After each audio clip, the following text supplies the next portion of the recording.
फेसबुकवरून भारतीय युजर्सची माहिती चोरल्याप्रकरणी सीबीआयनं केम्ब्रिज एनालिटिका विरोधात तक्रार दाखल केली। काय आहे हे नेमकं प्रकरण ते आपण लोकशाहीच्या रिपोर्टमधून जाणून घेणार आहोत। मात्र त्या संदर्भातले बुलेट पॉइंट्स देखील जाणून घेऊयात ग्राफिक्सच्या माध्यमातून। तर डेटा चोरी याच्या बाबतीत एक नवं प्रकरण जे ते समोर येताना दिसतंय। सीबीआयची केम्ब्रिज एनालिटिका विरोधात जी आहे ती आता तक्रार दाखल करण्यात आलेली आहे। फेसबुकवरील सुमारे 5,62,455 युजर्सची माहिती याद्वारे जी आहे मिळवल्याचं बोललं जात आहे। भारतीय युजर्सची माहिती चोरल्याचा केम्ब्रिज एनालिटिकावरती गंभीर स्वरूपाचा आरोप आहे। तर युजर्सची माहिती चोरून निवडणुकीमध्ये अवैधपणे या चोरलेल्या डेटाचा या माहितीचा वापर करण्यात आलेला होता। तर अमेरिकेतही केम्ब्रिज एनालिटिकावरती अशाच प्रकारे जी आहे ती कारवाई करण्यात आलेली आहे। तर अशा प्रकारे जर तुमची आमची माहिती ही चोरली जात असेल, त्याचा अवैधपणे वापर केला जात असेल, कारवाई होणं हे अपेक्षितच आहे। पाहूयात या संदर्भातला रिपोर्ट आणि त्यानंतर सखोल विश्लेषण।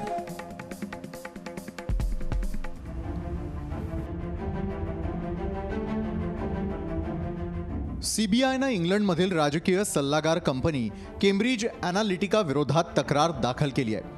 या कंपनीवर फेसबुकवरील भारतीय युजर्सची माहिती चोरली आणि या माहितीचा उपयोग निवडणुकीच्या काळात केल्याचा आरोप आहे। वास्तविक हे प्रकरण आत्ताचं नाहीये, तर 2018 मधलं आहे।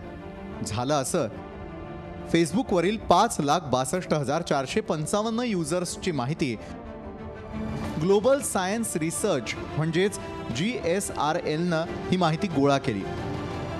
त्यानंतर हा डेटा केम्ब्रिज एनालिटिकाला दिला। हे सर्व युजर्स भारतीय होते। या प्रकरणी भारत सरकारनं दोन्ही कंपन्यांकडून माहिती मागवली। या प्रकरणी 3 मार्च 2018 रोजी केम्ब्रिजनं डेटा मिळवला नसल्याचं स्पष्ट केलं। तर 5 मार्च 2018 रोजी फेसबुकनं दिलेल्या उत्तरात त्यांचा डेटा केम्ब्रिज एनालिटिकानं GSR ॲपनं मिळवल्याचं कळवलं। या प्रकरणी सीबीआयनं 3 ऑगस्ट 2018 पासून तपास सुरू केला होता। यात गोपनीयतेचा भंग, युजर्सच्या परवानगीशिवाय त्यांचा डेटा ट्रान्सफर करणं असे आरोप आहेत।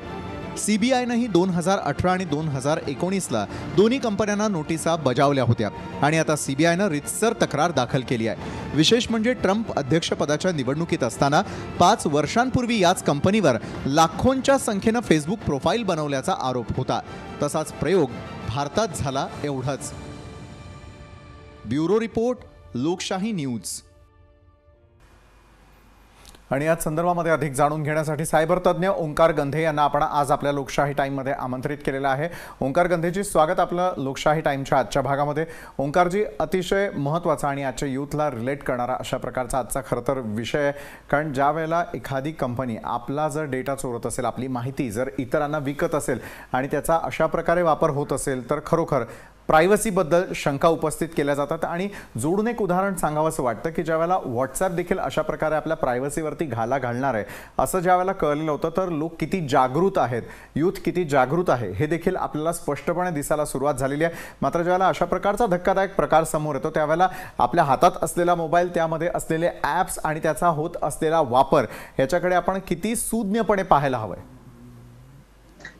धन्यवाद आधी मला या प्रोग्राम मध्ये बोलवल्याबद्दल। सर्वात प्रथम म्हणजे हे जे काही केम्ब्रिज एनालिटिका बद्दल घडलेलं आहे, हा प्रकार तसा बघितला तर धक्कादायक खूप आहे आणि धक्कादायक जास्ती असा की त्यामध्ये भारतीय लोकांचा डेटा जो आहे तो मिळवला गेलेला आहे। आता हा सगळा जो प्रकार आहे याच्यामध्ये आपणही तेवढेच कारणीभूत असतो। आपला डेटा फेसबुक किंवा इतर तत्सम कंपन्या वापरतात। केम्ब्रिज एनालिटिकाने एक this is your digital life नावाचं एक ऍप बनवलेलं होतं। फेसबुकच्या अनेक धोरणांमध्ये हे पण एक धोरण आहे की थर्ड पार्टी ऍप्सला ते आपला डेटा, आपला म्हणजे युजर्सचा डेटा सरसकट वापरू देतात। त्यामध्ये काही एपीआय असतात, त्या एपीआयचा यूज करून कुठलाही ऍप डेव्हलपर लोकांचा डेटा जो आहे तो घेऊ शकतो। केम्ब्रिज एनालिटिकाने काय केलेलं होतं की हा सगळा जो डेटा आहे हा प्रमाणापेक्षा जास्त घेतलेला होता। त्यामुळे हे प्रकरण जरा वाढलं। पण याचा जर आपण सामान्य नागरिकांच्या दृष्टीने विचार केला तर आपण आपला एवढा डेटा पब्लिक प्रोफाईल वरती टाकावाच का, हा सगळ्यात महत्त्वाचा आणि मोठा प्रश्न आहे.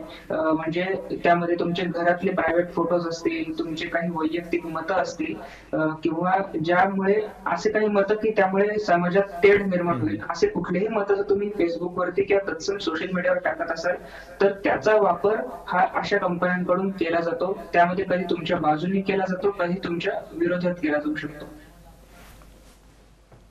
बरोबर ओंकारजी, मग आपण जे म्हणतो की टेक्नोसॅव्ही आपण सगळ्यांनी असायला हवं.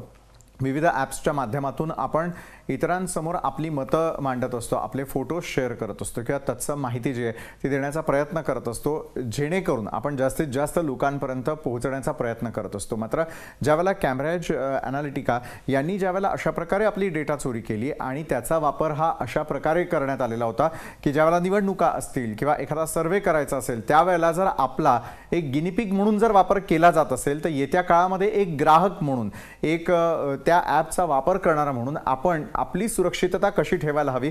कारण आजच्या जमान्यामध्ये थोडंफार का होईना तुम्हाला सोशल मीडियावरती ॲक्टिव्ह हे राहावंच लागतं किंवा विविध प्रकारच्या ॲप्सच्या माध्यमातून जास्तीत जास्त लोकांपर्यंत पोहोचण्याचा प्रयत्न असतो. कारण मग बिझनेस असेल किंवा इतर गोष्टींसाठी हे सगळं केलं जातं, लोकप्रियतेसाठी देखील या गोष्टी केल्या जातात. मग अशा वेळेला कुठेतरी सीमारेषा आखणं महत्त्वाचं आहे. किती माहिती द्यायला हवी, कुठले ॲप्स वापरायचे आहेत, कुठले वापरू नये, आणि एखादी माहिती आपण सोशल प्लॅटफॉर्मवरती ज्यावेळेला देत असतो त्यावेळेला त्याच्या संदर्भातल्या मर्यादा आपणच आपल्यावरती टाकून घेणं अत्यंत आवश्यक आहे का? बरोबर एकदमच.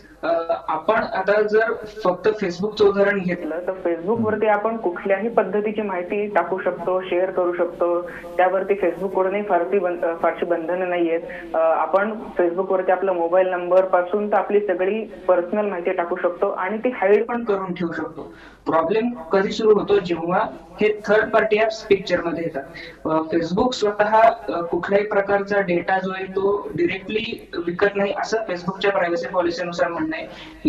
हे जे थर्ड पार्टी ऍप्स आहेत हे फेसबुकचा एपीआय यूज करून गैरमार्गाने हा सगळा डेटा जो आहे तो घेतात. जर युजर्सने हे थर्ड पार्टी ऍप्स वापरलेच नाहीत तर तुमचा कुठलाही डेटा अशा पद्धतीने लीक होणार नाही. आता याचंच जर उदाहरण घेतलं, केम्ब्रिज अनालिटिकाचं जे ऍप आहे ते सुरुवातीला फक्त 533 लोकांनीच इन्स्टॉल केलेलं होतं आणि त्या 533 लोकांच्या फ्रेंड लिस्ट मध्ये असलेले सगळ्या लोकांचा डेटा त्या माध्यमातून लीक झालेला होता. जर आपण असे कुठल्याही प्रकारचे थर्ड पार्टी ऍप्स युज केलेच नाही, उदाहरणार्थ तुमचं व्यक्तिमत्व कसं असेल 10 वर्षांनी, किंवा तुम्हाला कुठल्या प्रकारचं जीवनसाथी मिळेल 15 वर्षांनी, किंवा तुम्ही 1 लाख रुपये तुम्हाला कुठल्या दिवशी मिळतील, तुम्ही कुठल्या दिवशी मरणार, अशा प्रकारचे अनेक ऍप फेसबुकवरती अवेलेबल आहेत. आणि असे ऍप जर तुम्ही इन्स्टॉल केले किंवा त्यावरती गेम्स खेळल्या तर तुमचा सगळा डेटा जो आहे तो इमिजिएटली त्या ऍपकडे पाठवला जातो. फेसबुक कडून रिस्ट्रिक्शन्स आहेत की कुठल्या प्रकारचा डेटा पाठवला जावा. उदाहरणार्थ नाव, तुमचं प्रोफाईल पिक्चर, तुमची फ्रेंड लिस्ट मध्ये असलेले पब्लिक फ्रेंड्स आणि तुमचे जे काही जुजबी माहिती असते ती. पण काही वेळेला हे ऍप्स या एपीआय मध्ये टेक्निकल काही चेंजेस करतात आणि तुमचा पासवर्ड सहित सगळा डेटा घेतला जातो. यामध्ये नक्कीच फेसबुकची खूप मोठी चूक आहे. म्हणजे मागच्या वेळेला तुम्हाला 1 वर्षापूर्वी माहिती असेल की फेसबुकने जो लोकांचा पासवर्ड आहे तो प्लेन टेक्स्ट मध्ये सेव्ह केलेला होता. कधीही कुठलीही वेबसाईट युजरचा पासवर्ड प्लेन टेक्स्ट मध्ये सेव्ह करत नाही, तो एन्क्रिप्टेडच असणं गरजेचं असतं. पण फेसबुक इतक्या मोठ्या कंपनीने सुद्धा तो पासवर्ड प्लेन टेक्स्ट मध्ये सेव्ह केलेला होता. त्यामुळे या अशा थर्ड पार्टी ऍप्सना तो पासवर्ड डिरेक्टली मिळून गेलेला होता. त्यामुळे सामान्य लोकांचे हे जे डिजिटल अस्तित्व आहे ते पूर्ण धोक्यात आलेलं होतं आणि आत्ताही ते आलेलं आहे. त्यामुळे सगळ्या लोकांना जर आपल्याला जागरूक करायचं असेल किंवा साक्षर बनवायचं असेल किंवा सायबर साक्षर करायचं असेल तर एकच मर्यादा आहे, ती म्हणजे कुठल्याही प्रकारचे थर्ड पार्टी ऍप्स विनाकारण वापरू नका.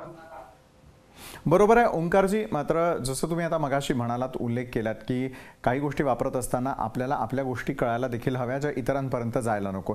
थर्ड पार्टी ॲप हा जो आपण शब्द वापरला किंवा जी संकल्पना सांगितली, थर्ड पार्टी ॲपच्या बाबतीमध्ये सायबर लॉ नेमकं काय सांगतो किंवा तशा प्रकारचे काही नियम अटी आहेत का, तशा प्रकारचा एखादा कायदा आहे का जो ग्राहकांच्या सुरक्षिततेसाठी आहे? जसं तुम्ही आता मगाशी एक उदाहरण दिलं की अनेक वेळा थर्ड पार्टी ॲपच्या माध्यमातून आपण त्याचा वापर केल्यानंतर आपला डेटा तिकडे चोरला जातो. म्हणजे प्रत्यक्षामध्ये फेसबुक ते करत नसलं तरी देखील थर्ड पार्टी ॲपचा कळत नकळत आपल्याकडनं वापर होतो आणि मग आपला डेटा जो आहे तो दिला जात असतो. मात्र थर्ड पार्टी ॲप्सच्या बाबतीमध्ये कायदा किती कडक आहे, सुरक्षिततेच्या दृष्टीनं या कायद्याचं ज्ञान हे सर्वसामान्यांना नसतं किंवा आपण फार त्याचा विचार करत नाही. मात्र तशा प्रकारचे कायदे देखील आहेत का इतर देशांमध्ये किंवा आपल्या देशात त्याचा कितपत वापर होताना दिसतो? प्रत्येक माणसाची प्रायव्हसी, मग ती फिजिकल प्रायव्हसी असेल किंवा मग डिजिटल प्रायव्हसी असेल, ती मेंटेन राहिलीच पाहिजे. त्यासाठी IT ऍक्ट मध्ये सुद्धा कायदे आहेतच.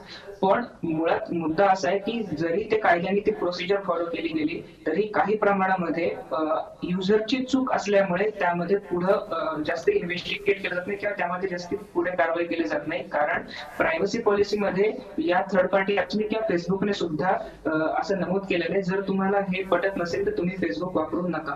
त्यामुळे काही बाबतींमध्ये फेसबुक त्यांची जी बाजू आहे ती आधीच त्यांनी क्लिअर केलेली असते. दुसरा मुद्दा राहिला की नमूद केलेल्यापेक्षा जास्ती जर माहिती घेतली तर नक्कीच त्यावरती सामान्य नागरिक असेल किंवा कोणी एखादा पर्टिक्युलर देश असेल तो कारवाई करू शकतोच आणि कंपनीला त्यावर नक्कीच काही ना काहीतरी तोडगा काढावा लागतो. जसं फेसबुकने असे अनेक ऍप जे ते डिलीट केलेले. नक्कीच धन्यवाद ओंकारजी, आपण आमच्यासोबत जोडला गेलात आणि इतकं सविस्तर असं विश्लेषण या संदर्भामध्ये केलं त्यासाठी.